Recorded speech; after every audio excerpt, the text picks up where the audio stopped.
tunay na pagmamahal, walang hinihinging kapalit. Kapag nagmahal ka,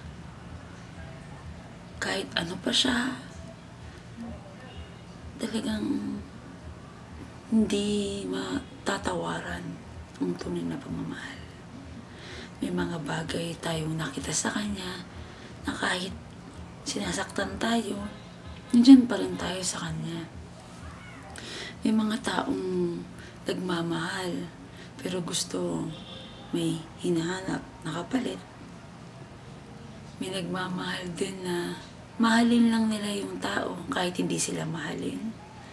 Okay na sila, masaya na sila. May mga bagay, may mga tao din na pag nagmahal number. Kailangan ganito, kailangan ganito, kailangan ganito. Siguro masasabi ko napakaswerte kong tao dahil yung mga ex ko, nandyan pa rin sila. Kahit hindi kami nagkaintindihan dati, they still love me. And sobrang thankful ako na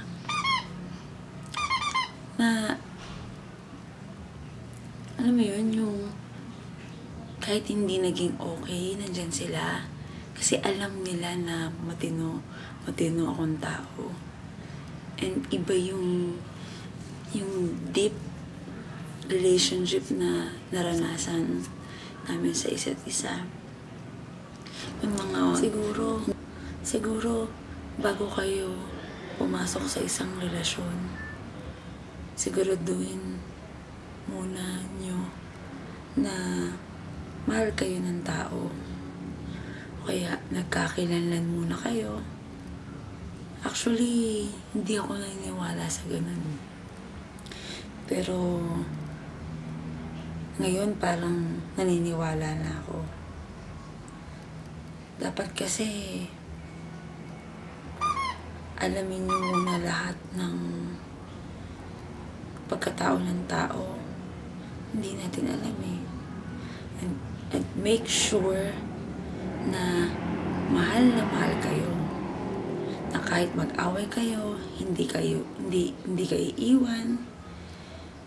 Kahit mag-away kayo, yung kilala ka na syempre pag galit yung tao kung ano yung mga sinasabi natin, di ba? And syempre, bago ka naman nagkagusto sa tao, dapat mabait. Hindi pwedeng salbahe. Kaya, ang payo ko lang, huwag magmadali. And, sana, maghanap kayo nung taong mahal kayo. And, always be ready. Ready na masaktan. Kasi any monument, I'm sure masasaktan kayo. At make sure pag in-love kayo at may mamahalin kayo, kahit walang kapalit, buong buo, kahit maging alalay kayo, kahit tagaluto, tagalaba, tagalinis, kasi mahal nyo Yun ang tunay na pagmamahal. Hindi dahil ginagawa mo ang ganito, utos ka ng utos dito. Hindi yun Ang pagmamahal is pagmamahal. Walang kapalit. Okay? And always remember this. In any relationships, kahit saan, kahit mahal na mahal ka ng tao, promises are made to be broken. Wow!